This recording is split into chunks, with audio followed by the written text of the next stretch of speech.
신명기 21장 10절에서 14절까지 말씀입니다. 제가 봉독하겠습니다. 내가 나가서 대적과 싸움함을 당하여 내 하나님 여호와께서 그들을 내 손에 붙이심으로 내가 그들을 사로잡은 후에 내가 만일 그 포로 중에 아리따운 여자를 보고 연연하여 아내를 삼고자 하거든 그를 내 집으로 데려갈 것이요 그는 그 머리를 밀고 손톱을 베고 또 포로의 의복을 벗고 내 집에 거하며 그 부모를 위하여 1개월 동안 애곡한 후에 내가 그에게로 들어가서 그 남편이 되고 그는 내 아내가 될 것이요 그 후에 네가 그를 기뻐하지 아니하거든 그 마음대로 가게 하고 결코 돈을 받고 팔지 말지라. 내가 그를 욕보였은즉 종으로 여기지 말지니라. 모세는 여기 보면은 계속해서 가나안 땅에 들어가서 어떻게 살아야 하는가 하는 문제를 이제 구체적으로 그 내용을 전해주고 있습니다. 오늘 본문에는 이제 전쟁 중에 사로잡힌 여자를, 그러니까 일종의 포로죠. 전쟁 포로인데 그 포로를 아내로 삼는 규정에 대해서 이제 말씀하고 있습니다. 이스라엘이 그 가나안 족속과의 전쟁에서는 모두 진멸시키라 이런 그 명령을 받았습니다. 그래서 이 가나안 족속과의 싸움은 어떻게 보면 영적인 싸움을 우리에게 보여주는 싸움입니다. 그래서 이 싸움에 있어서는 결코 이제 양보함이 없어야 하고 그 가나안 족속의 모든 자들을 이제 진멸해야 그것이 원칙이다 이렇게 명령을 받았습니다. 그러나 먼 성읍과의 전쟁이 있을 때에는 진멸하지 않아도 된다 이렇게 명하고 있습니다. 그래서 여자들을 포로로 삼아 취할 수 있도록 이렇게 되어 있습니다.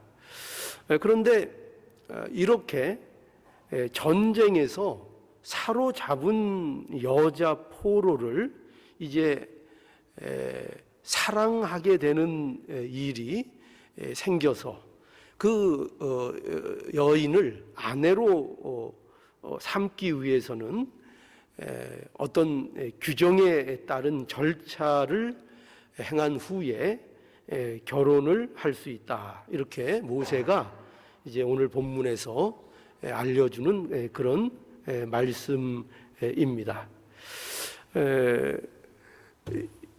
그래서 이 말씀을 보면은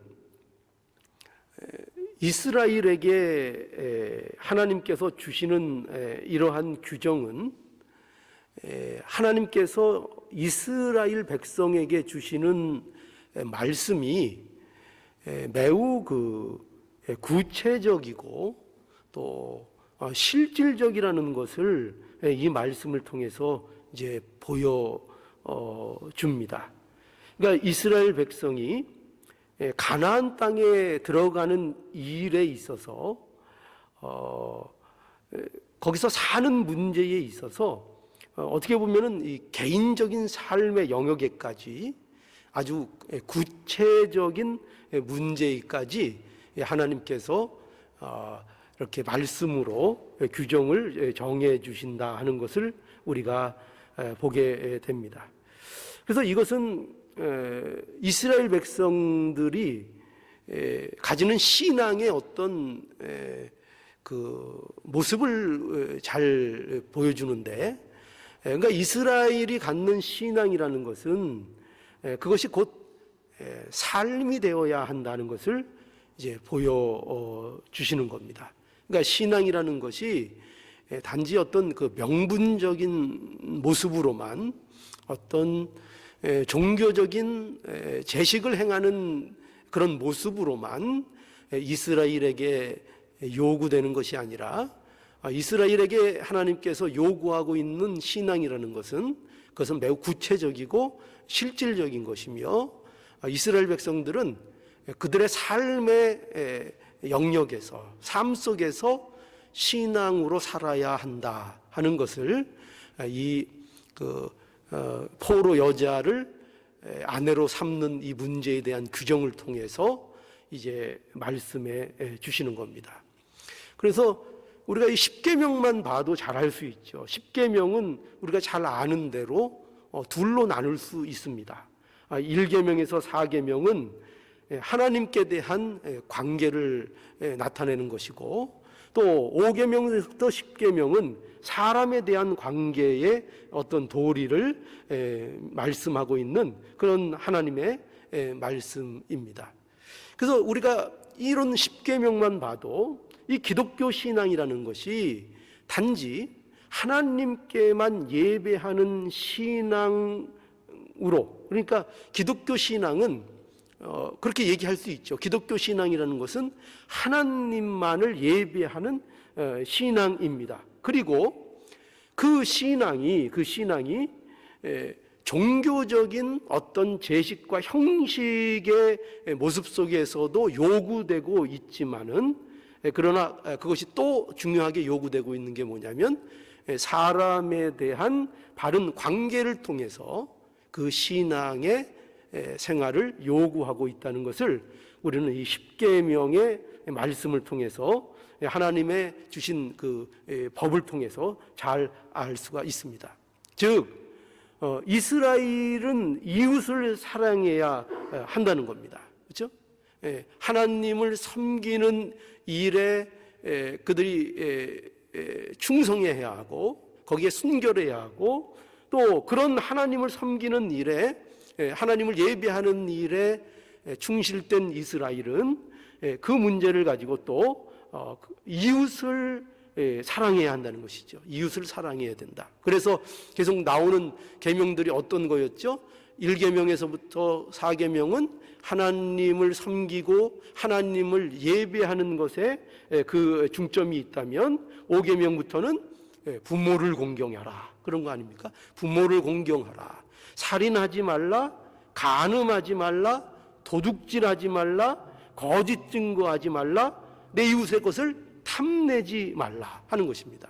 그러니까 이게 무슨 뜻이 되겠습니까? 이게 무슨 뜻인가 하면, 신앙이라는 것은 우리의 삶이 되어야 한다는 거죠.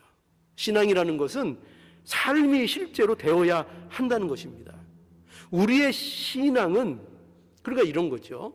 우리가 오해하기 쉽고 우리가 놓치기 쉬운 부분이 뭐냐면은, 우리의 신앙이라는 것이 어떤 특별한 일에 국한되는 것으로 신앙을 이해해서는 안 된다 하는 것을 우리가 분명히 알아야 한다는 것입니다. 우리의 신앙은 우리의 삶의 모든 영역에서 나타나는 신앙이 되어야 한다 하는 것이죠. 그래서 신앙과 삶이 분리가 되면 됩니까, 안 됩니까? 신앙 따로 생활 따로, 이것은 하나님 요구하시는 모습이 아니라는 거죠. 그죠? 그러니까 이스라엘에게도 그것을 말씀하고 있는 겁니다. 이스라엘이 그저 하나님 앞에 어떤 예식을 취하는 것, 제사를 드리는 것, 이런 문제에 있어서만 충실해야 되는 것이 아니라, 그 문제를 통해서 더 구체적으로 어떻게 해야 된다고요? 삶을 어떻게 살아야 되는가? 그러니까 모세를 통해서 가나안 땅에 들어가서 어떻게 구체적으로 이스라엘 백성이 살아야 되는가를 가르쳐주고 있잖아요. 그러니까 삶의 모습 속에서 그 삶이 실제적인 신앙의 삶이 되어야 한다 하는 것을 이제 말씀하고 있는 것입니다. 그래서 우리가 우리의 신앙에 있어서 이것을 좀 언제나 점검을 해야 합니다. 과연 나의 신앙은 나의 삶과 일치가 되고 있는가? 나의 신앙이 곧 나의 삶이 되고 있는가? 나의 신앙이 나의 생활이 되고 있는가? 나의 신앙이라는 것이 나의 삶의 어떤 드러나는 모습으로서 나타나고 있는가? 아니면 따로인가? 신앙 따르고 생활 따르고 삶 따르고 교회에 와서 예배 드릴 때 찬송 드릴 때 따르고 바깥에 나가서 세상 사람들과 생활할 때의 모습 다르고 과연 그 모습인가? 그것을 점검해 보라는 것입니다. 참 신앙은 어떤 것인가 하면은 신앙이 삶과 동일해야 한다는 것입니다. 같은 삶을 살아야 한다. 분리되는 것이 아니다. 신앙이 곧 삶이 되어야 한다 하는 것, 이거 분명히 우리가 알아야 한다는 것입니다. 그래서 이제 우리는 이 말씀을 통해서 이 성도의 신앙은 삶이 되어야 한다 하는 것을 알 수 있는데요. 그런데 여기 오늘 본문에 보면은 모세는 이 여자 포로를 아내로 삼는 일에 있어서 여기 보면은 여러 가지 절차를 두는 것을 명하고 있습니다. 그렇죠? 어떤 절차를 하는가 하면은 내가 만일 그 포로 중에 아리따운 여자를 보고 열연하여 아내를 삼고자 하거든 12절에 그를 내 집으로 데려갈 것이요 그는 그 머리를 밀고 손톱을 베고 또 포로의 의복을 벗고 내 집에 거하며 그 부모를 위하여 1개월 동안 여기 애곡한 후에 내가 그에게로 들어가서 그 남편이 되고 그는 내 아내가 될 것이요. 이렇게 해서 여기 보면은 분명하게 그 절차를 여러 가지 절차를 둘 것을 명하고 있는 것을 보게 됩니다. 이것은 우리에게 무엇을 보여주는가 하면요, 바로 이스라엘 백성들에게 있어서 어떤 일에 대하여 이제 그들이 신중해야 할 것을 의미하고 있는 것입니다. 신중을 기하라 하는 것입니다.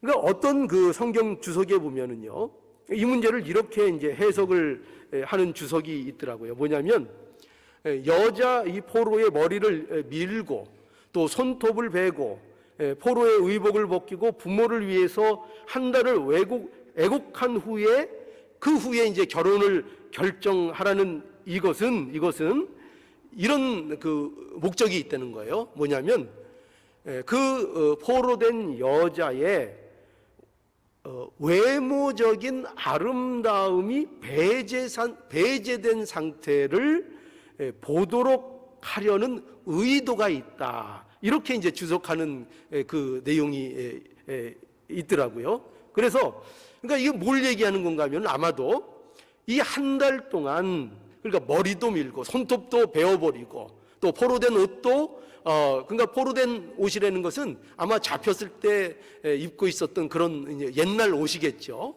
그거 벗겨 버리고 그리고 한 달 동안을 부모를 위해서 애곡한다. 그러니까 그 한 달 동안 부모를 위해서 애곡하는 그런 이제 상태를 지난 후니까 어떻게 보면은 그가 갖고 있는 어떤 외모적인 매력이 이렇게 다 배제된 그런 좀 뭐랄까 좀 몰골이 사나운 그런 상태, 그것을 얘기하는 것으로 이렇게 보여집니다. 그래서 이 일을 통해서 이제 무엇을 의도하고 있는가 하면은 즉 이것은 결혼하려는 의도가 그 이유가 혹시 일시적인 욕망에 의한 것이 아닌가 하는 것을 신중하게 생각해 보아야 한다 하는 뜻을 갖는다 이렇게 되어 있습니다. 그래서 우리가 일리가 있는 해석이라고 보여집니다. 그러니까 한 아내를 얻는다는 것은요 굉장히 중요한 일이죠. 그죠? 아내를 얻는다, 가정을 이룬다, 이것은 매우 중요한 일이죠.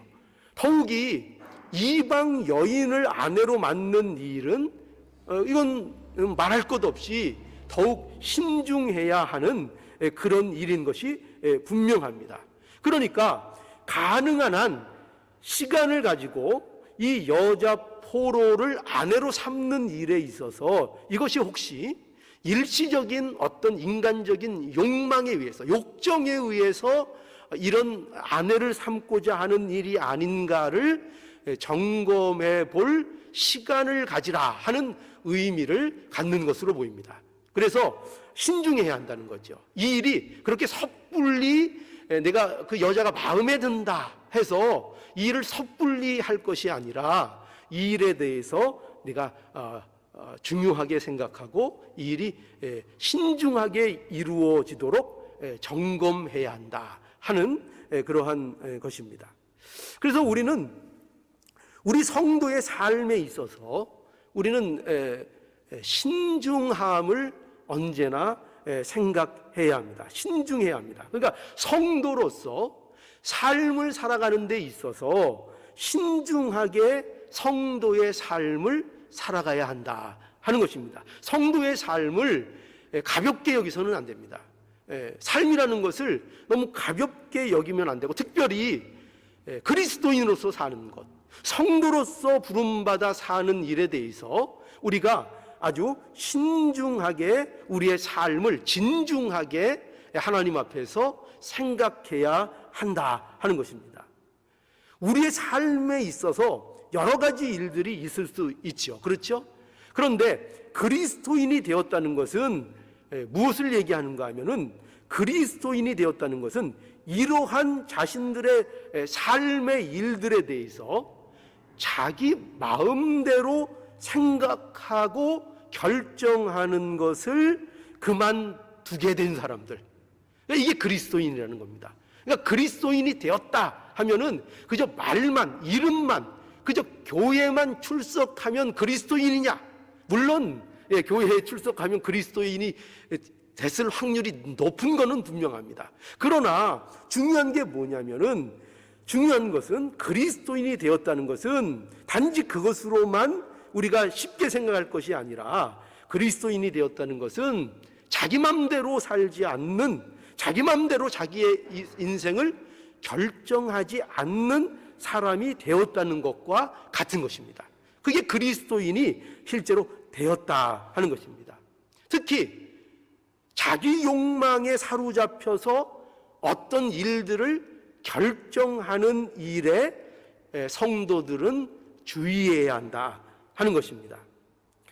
그래서 성도는요, 모든 일에 있어서 신중해야 합니다. 이게 성도에게 요구되는 삶의 모습입니다. 성도가 신중하게 생각한다는 건 뭘까요? 그러면 성도는 어떤 일에 있어서 무조건 시간을 끌고 좀 이렇게 진중하게 생각하고 뭐 좀 심각하게 생각하고 단순히 그런 걸 얘기할까요? 단순히 그런 게 아닙니다.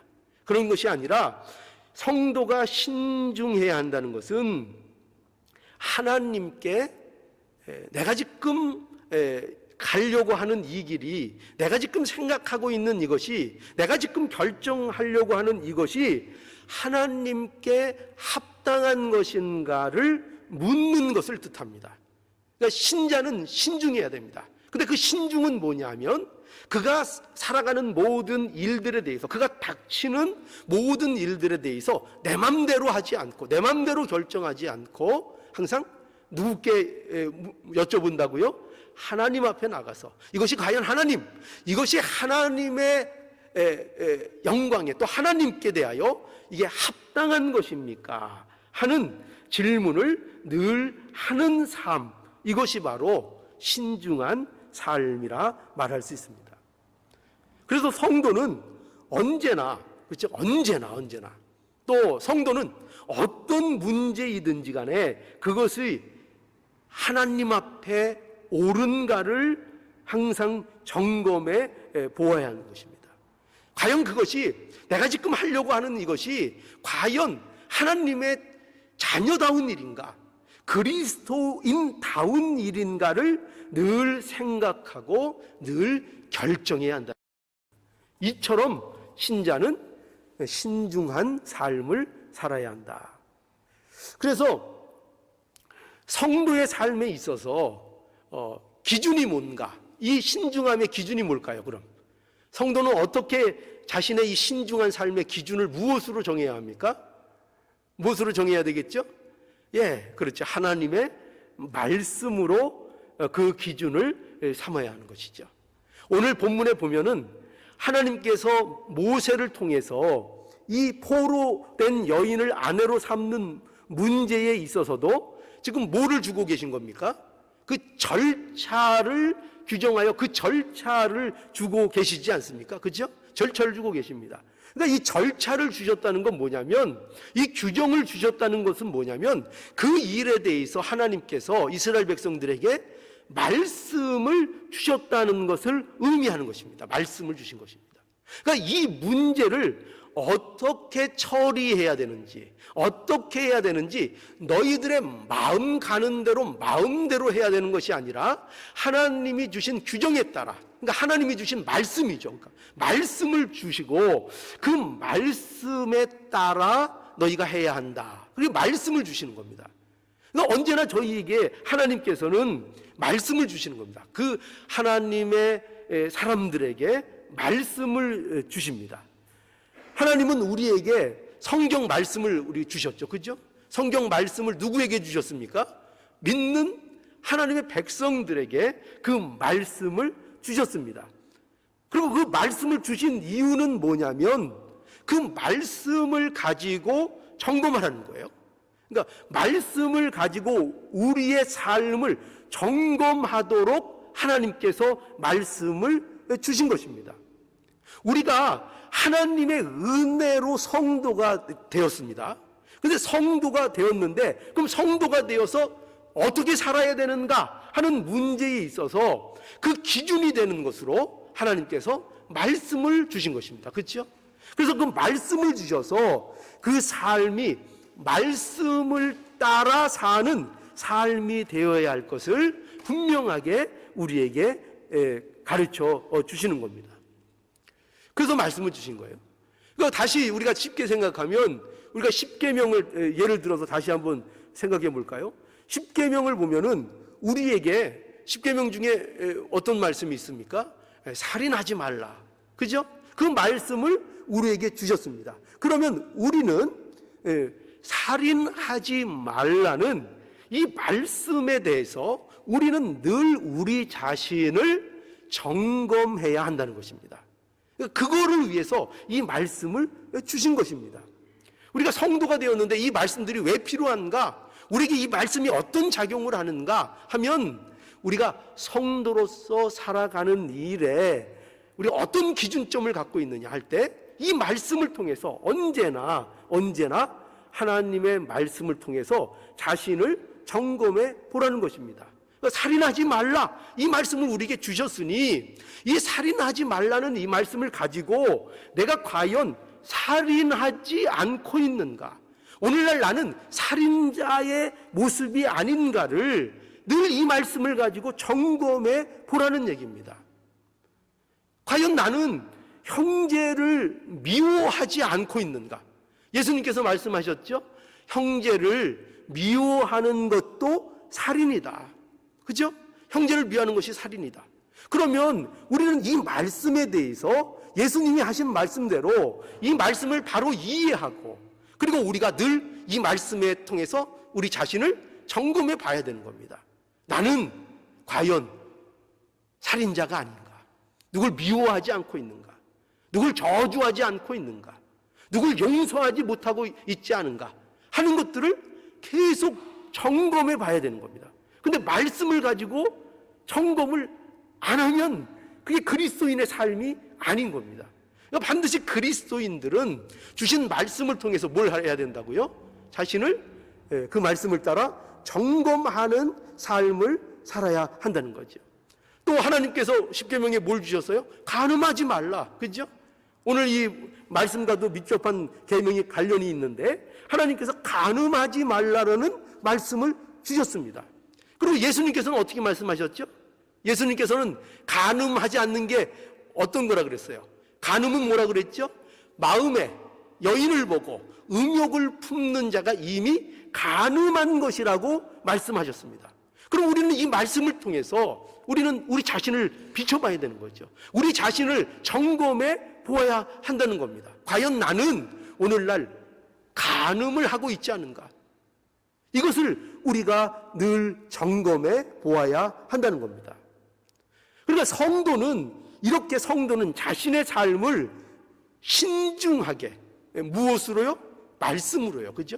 말씀으로 날마다 이 내 앞에 놓인 내가 지금 생각하는 거, 내가 지금 결정하고 있는 거, 또 여기 오늘 본문에 의하면 이 이스라엘 사람이 포로된 여인을 아내로 얻는 이 문제에 있어서 과연 이것이 내 욕망에 의한 것인가? 과연 이 일이 하나님 앞에 합당할 것인가? 이것이 과연 그리스도인으로서 하나님의 백성으로서 옳은 것인가 하는 것을 점검해 보아야 한다는 것입니다. 그러니까 이게 성도의 삶이라는 거죠. 그러니까 성도는 언제나 뭘 해야 돼요? 말씀으로 자신을 점검해 봐야 하고, 이러한 신중한 삶을 성도는 항상 살아야 한다는 것입니다.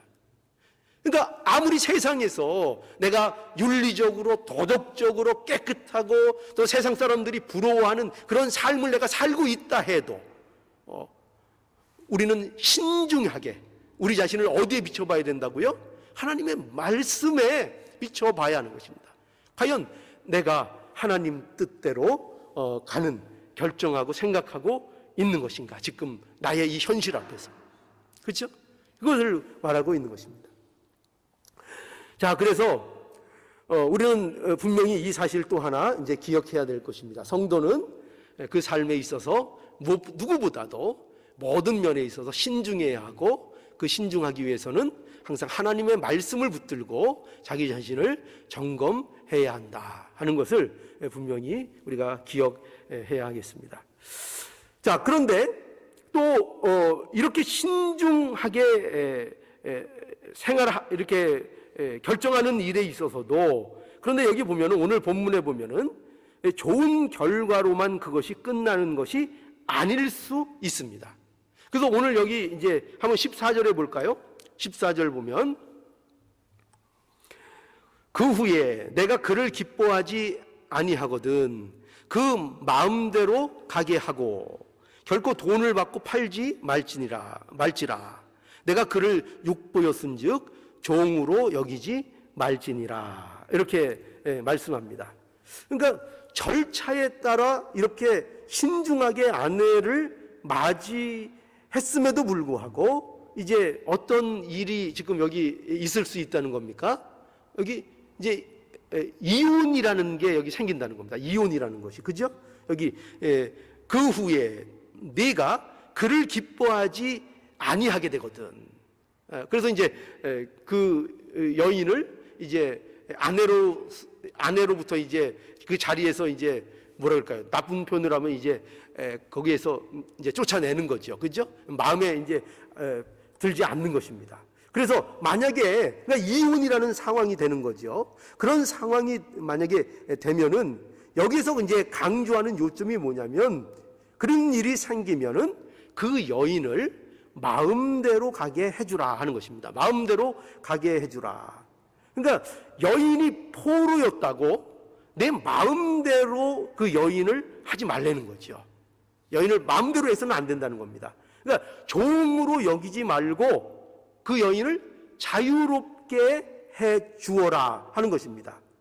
그러니까 즉 이것은 이런 의미입니다. 뭐냐면 즉 강자가, 내가 강자라고 해서, 그러니까 어떻게 보면 아내를 얻은 이 남편 되는 사람이 여기서는 강자라고 얘기할 수 있죠. 내가 강자라고 해서 약한 자를 내 마음대로 하지 말라 하는 것입니다. 내 마음대로, 내 마음이 주장하는 대로, 내 욕심대로, 내가 강하다고 해서, 내가 힘이 있다고 해서 그것을 마음대로 하지 말고 그 여인에 대한 최소한의 인간됨, 그러니까 인간에 대한 배려와 존중을 해 주어라 하는 것입니다. 이것이 여기 중요한 의미입니다. 그러니까 이러한 최소한의 인간에 대한 존중 사상, 그러니까 인간에 대한 사랑, 인간에 대한 그 인간성에 대한 존중, 그 인권은 굉장히 성경적이고 좋은 것입니다. 그게 이제 오늘날 굉장히 이게 오용돼서 사용되고 잘못 적용이 돼서 그렇지, 인권 존중이라는 것은 굉장히 그것은 성경적이고 좋은 얘기입니다. 좋은 사상입니다.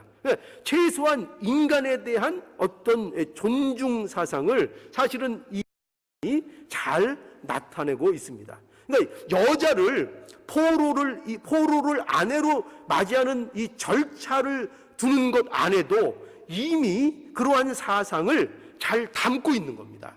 그러니까 여자 포로를 여기 아까 우리가 절차 얘기했죠. 머리를 밀고 또 손톱을 베고 또 포로의 옷을 벗기고 또 그 부모를 위하여 1개월 동안 애국하게 한 후에 이 결혼을 하도록 이렇게 했는데, 이것은 어떻게 보면 이 내용들은 또 그 여인의 과거에 대한 정리를 의미하기도 합니다. 그러니까 과거의 삶, 그러니까 이방 여자로서 지금까지 자라고 그가 익숙했던 과거의 삶이 있습니다. 그렇죠? 그러니까 어떻게 보면 이방 신을 섬기는 이방 종교적인 어떤 습성도 남아있을 것이고, 이방인의 삶, 이런 것들이 그에게 남아있는데, 그런 모든 과거의 생활 방식과 과거의 방식들을 이제 정리할 시간을 이 여인에게 주는 것입니다. 그리고 부모에 대한 애곡을 1개월 동안 하게 하기 위해서 마음의 여유, 마음을 정리할 시간을 그 여자에게 주라는 것입니다. 그래서 마음을 정리할 수 있도록. 그러니까 포로가 되었다고 해서, 강자라고 해서 그 포로된 여인을 자기 욕정대로, 자기 마음대로 그렇게 마음대로 처리하는 것이 아니라 최소한의 배려와 시간과 마음의 정리를 할 시간을 주어서 그에게 마음의 정돈을 할 그런 인격적인 대우를 그에게 해 주어라 하는 것입니다. 이 상황에서는 남자는 분명하게 힘이 있고 강자입니다. 그렇죠? 여자는 약자입니다. 특히 이 여자는 전쟁 포로이기 때문에 남자가 강제로 마음대로 할 수 있는 실제적으로 그런 상황 속에 있다고 봐도 무방합니다. 그러나 뭘 강조하죠? 그러지 말라는 겁니다. 내게 그런 힘과 그런 권력과 그런 자리가 있다고 해서 그렇게 내 멋대로 하는 것, 그거 옳지 않다 하는 것입니다. 힘 있는 위치에 있다고 해서 내 마음대로 하는 것, 그거 옳지 않으니 그 여인에 대한 최소한의 배려와 정리할 시간을 주어라 한다는 것이죠. 또 헤어진다고 해도 마음이 맞지 않아서, 의도한 대로 그 모든 것들이 잘 되지 않아서 헤어진다고 해도 그를 뭐 취급하지 말라고요? 종 취급하지 말고, 돈 받고 내 맘대로 돈 받고 또 팔아가지고 이득 남기려고 하지 말고 그 여인을 순수하게 자유인으로 놓아주어라, 이렇게 말하고 있는 것입니다. 그러니까 성도는 여기서 우리가 뭘 알 수 있습니까? 이 성도의 삶에 대한 교훈 아니에요? 그래서 성도는 성도에게 있어서의 복이 뭐냐, 또는 성도에게 있어서의 성도의 능력이 무엇냐 할 때 우리는 그것을 바로 이해하고 알아야 합니다. 성도가 되어서 가지게 되는 또는 보아야 하는 힘과 능력이 무엇인가 하면은 그것은 약한 자를 존중할 줄 아는 것입니다. 약한 자를 사랑하고 오히려 약한 자를 존중할 줄 아는 사람이 되는 것입니다. 그러니까 이런 정신, 이런 마음은 세상에는 없는 것입니다. 세상은 힘을 가지게 되면 오만하게 됩니다. 그 누구도 여기에 자유롭지 않습니다. 사람은 누구나 힘을 가지면 오만하게 되고 교만하게 되고 자기의 힘을 과시하게 되고 약한 자를 멸시하고 존중하지 않습니다. 예, 물론 안 그런 척 하는 자들이 많이 있습니다. 그래서 세상적으로 소위 지혜로운 자들은 그것들, 그 본심을 숨기면서 무시합니다. 숨기면서. 그러니까 겉으로는 공평한 척, 겉으로는 정의로운 척 하지만 누구든지 자기에게 힘이 생기고 권세가 생기면 사람들을 여지없이 무시하고 멸시하고 내려보고 그렇습니다. 그게 세상입니다. 그게 세상입니다. 그런데 성도의 능력이 뭐냐? 성도에게 하나님께서 예수 그리스도 안에서 불러서 주시는 복이 뭐냐 하면 바로 이러한 세상의 원리를 거부할 수 있는 힘과 능력을 가질 수 있게 된다는 것입니다. 그게 성도입니다. 그래서 성도가 복된 것입니다. 그래서 성도는 달라야 하는 것입니다. 성도가 되어서는 달라져야 하는 것입니다. 참으로 인간을 어떻게 해야 된다고요? 인간을 사랑하는 자가 되어야 됩니다. 인간을. 참으로 인간을 존중할 줄 알아야 합니다. 그러니까 예수 믿는 사람은, 성도가 된 사람들은 세상 사람들과 달라야 되는데, 그건 뭐냐면 그 어떤 사람이건 그 사람이 외모적으로, 경제적으로, 어떤 세상적인 조건적으로 어떤 모습을 갖고 있든지 간에 그 사람을 사랑할 수 있어야 하고, 그 사람을 존중, 하나의 인격체로서, 인간으로서 그 믿고 안 믿고는 둘째 문제입니다. 인간으로서 누구든지 존중할 줄 알아야 합니다. 그게 성도입니다. 그게 참된 성도의 모습이라는 것을 알아야 합니다. 그래서 특히 가난한 자, 약한 자들에게 대하여 오만하게 굴지 않는 것입니다. 오만하게 굴지 않는 것입니다. 성도는 자기에게 힘이 있다고, 높은 위치에 있다고 해서 뭘 안 할까요? 오늘날 사회에서 지탄받는 일이 뭡니까? 사회 사람들도, 세상 사람들도 싫어하는 게 있습니다. 힘이 있다고 하는 게 뭐가 있죠? 갑질이 있죠. 갑질. 그죠? 예, 갑이 되면 갑질을 합니다. 그죠? 누구든지 갑이 되면 갑질을 합니다. 그러나 성도는 세상적으로 말해서 갑이 된다 해도, 그가 어떤 하나님의 은혜로 힘을 갖게 된다 해도, 그가 어떤 능력을 갖게 된다 해도 그것을 가지고 결코 갑질하는 일을 옳게 여기는 자가 아닌 것입니다. 그 일을 하지 않도록 애쓰고 그 일에 대해서 항상 경계할 줄 아는 자, 오히려 자신이 가진 힘을 가지고 약한 자와 가난한 자를 섬기고 그들을 위해서 희생할 수 있는, 그들과 같은 처지와 위치까지 내려가서 그들과 함께 되는 것을 주저하지 않는 그런 모습이 될 수 있는 것, 이거는 누구만 할 수 있다고요? 그리스도인만 되는 것입니다. 예수 그리스도의 십자가의 의미를 아는 자들, 그 십자가를 경험한 자들만이 이 삶 속으로 나아가게 되는 것입니다. 하나님께서 우리에게 원하시는 삶의 모습이 바로 성도의 모습이 이러한 모습이라는 것을 우리는 분명히 알아야 합니다. 그러니까 좋은 성도는 어떤 성도일까요? 좋은 성도, 우리 좋은 성도가 돼야 되잖아요. 그죠? 좋은 그리스도인이 돼야 합니다. 좋은 성도는 누구냐?